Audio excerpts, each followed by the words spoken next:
Hi, everyone. Can I hear a hi back? Hi. So, like everyone else, I'm going to start with a question. What are you feeling? You're feeling a lot of things right now, but this question is for us as we navigate our lives in education. What are you feeling in the classroom, in labs, in school corridors? What are you feeling when you read your textbook, when you write your assignments, when you prepare your lesson plans as teachers, when you interact with your colleagues and classmates? You are feeling many, many things. When I say you, I mean you and I, as students, teachers, educators, administrators, workers, we are feeling many, many things. We are feeling curious, anxious, bored, excited, angry, joyous, the list goes on. Do you talk about your feelings? Yes?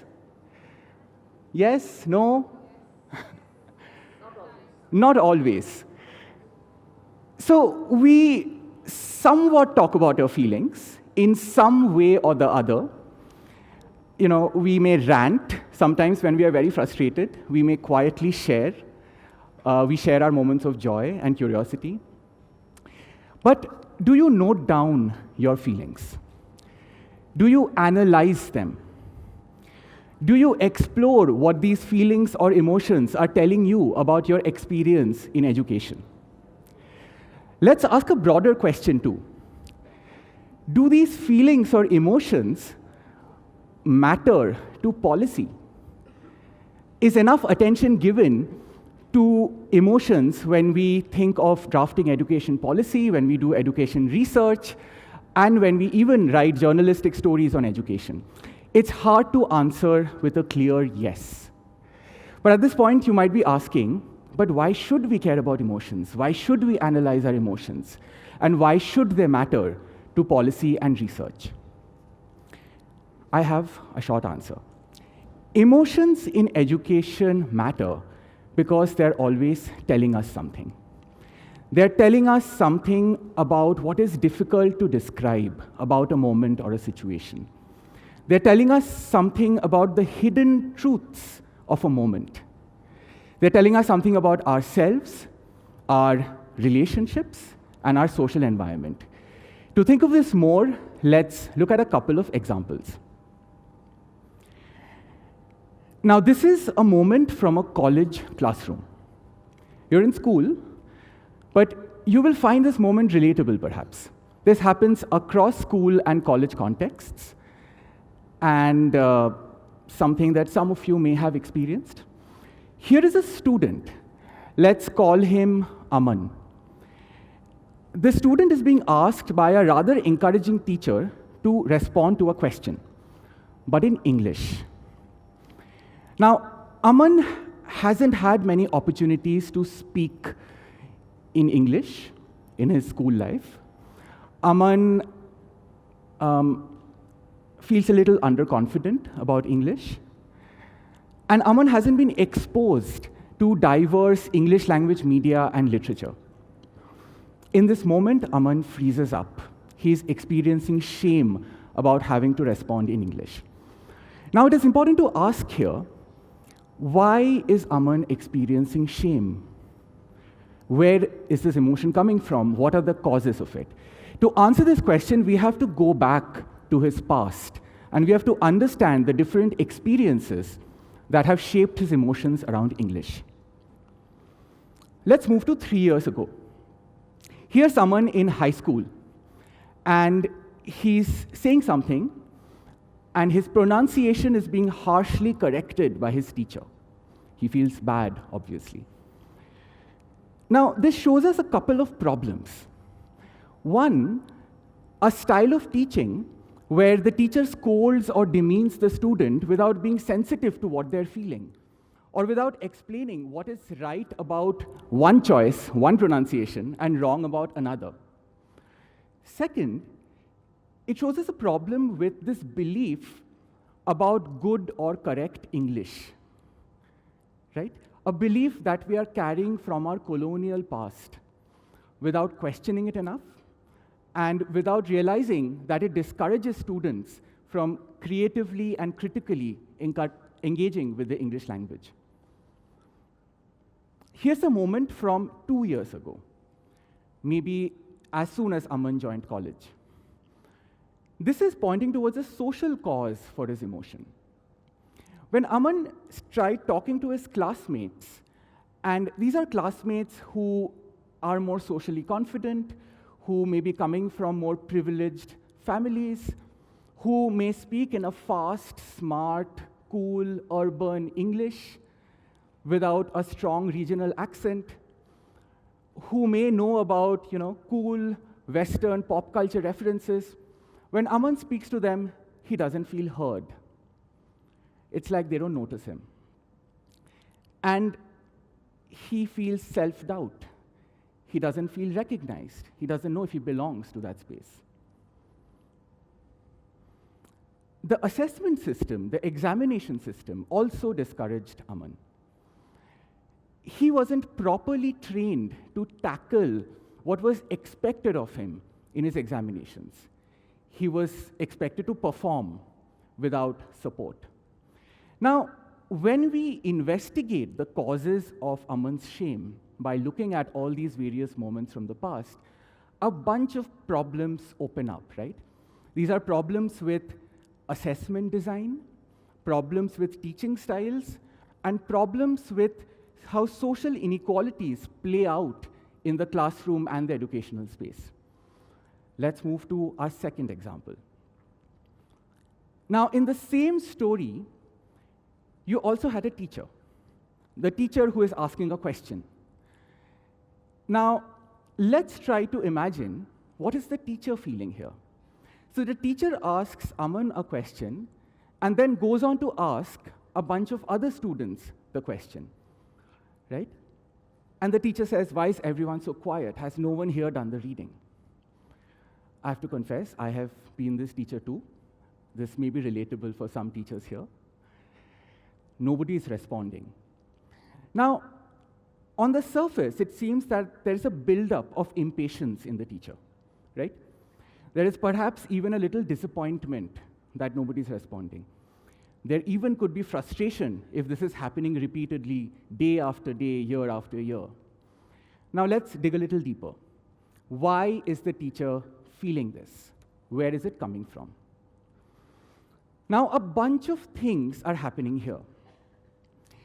The teacher has to complete the chapter because the teacher has to complete the syllabus. The chapter is part of a bulky syllabus. It is part of a textbook. It is part of a sequence of content that the teacher has to teach and go through before moving on to the next chapter, right? And the teacher just wants to get some student response to understand their, comprehension of the content before she moves on. Now, this points towards a bigger problem, and one of the big problems in the Indian education system that teachers have struggled with, not just today, but for decades, and there's a lot of voices on this. How does the teacher meaningfully interact with students? How does the teacher get enough time to closely engage with students when the focus is on completing a bulky syllabus to prepare the students for the exam? You teach to the test, right? And remember, in most cases, across most institutions, teachers don't have control over creating the syllabus. They are not the stakeholders, the decision makers when it comes to creating the syllabus. They are often just the deliverers of the content. Second, the teacher may feel attached to the content. The teacher sees some value in it. Look at what the teacher is saying. The reading is so good. It's a pity it doesn't appeal to them. The teacher feels that this content is important and students must respond to it. But students don't share the same feeling. They don't seem enthused about it, maybe because they don't see value in it themselves or they can't make sense of it. And the teacher might find it difficult to accept that and feels disappointed. Third, and here we come to a rather tricky problem, the teacher feels that she's being too soft and she's not able to hold authority over students. Now, many of us have experienced top-down models of how teachers hold authority and control and attention, of students. In other words, the teacher has to be somewhat strict and assertive, right? But what if the teacher believes in a softer, gentler, more democratic model of, holding authority? Would that work? Unfortunately, that will run up against some problems. The class sizes may be too big. There are too many students. You're handling 50 to 60 students, right? Because of how classrooms are designed often. So how can the teacher navigate that? Also, as we see from this story, if the teacher is not assertive, students are also not responding, right? The other thing to think about is, where does authority come from, right? Why is it that some teachers have some sort of a natural sense of authority? Now, one sense of authority is also coming from their social background, their social position, and their social experience, right? So if one is born in social and economic privilege, right? If one comes from social and economic privilege, then in a way, they already know what it's like to be in a position of power and authority compared to many others in society, right? But if you think of somebody who comes from social disadvantage, they may not carry that default sense of authority, and also because they may have experienced discrimination, right? They have been made to feel inferior, and that too can affect one's confidence in the classroom. And finally, the teacher has a need to feel validated, to feel recognized. The teacher is asking, do I even matter? And without some positive feedback from students, maybe even a few nods, the teacher doesn't know whether they matter enough. As I said, I have been this teacher too. And when I analyzed my emotions, when I reflected upon my emotions, it opened up a few problems again. It made me think of the problems with syllabus design, the design of classrooms, the number of students you have in a classroom, the social background of teachers, and even the psychological needs of the teacher. So through these two examples, we see that by deep diving into an emotion, we detail what's happening in education a little more. We draw the link between the experience and the social factors that are shaping the experience. We learn something about ourselves, but also about institutions, about society, about culture, and how all of it shapes our life and work in education. And by doing that, we also take some steps to figuring out what needs to change. So let me conclude with a call for action and a hopeful peek into what that may look like. Let's build more complex conversations on education. Let's build conversations across spaces and people. These conversations are as much classroom conversations as policy conversations. Let's not avoid emotions or try to find quick solutions to manage our emotions or arrive at hasty, simple understandings of what an emotion is telling us. What might that look like? Let's go back to the teacher's example and think of slightly different conversations that may be happening. There may be conversations between teachers on how to build teacher communities to reflect on the struggles of teachers. There may be conversations on how to build shared classroom practices between students and teachers. And let's imagine even in policy-level conversations on how to meaningfully empower teachers. Let's return to Aman's example and think of different conversations that could happen between teachers, students, and admin. Conversations on building effective student support systems, on developing multilingual policies and approaches to classroom interaction and assessment, and to value different ways of speaking and writing in English, rather than one standard prescribed form. So let me conclude by asking you again, what are you feeling? What are your emotions telling you? Thank you.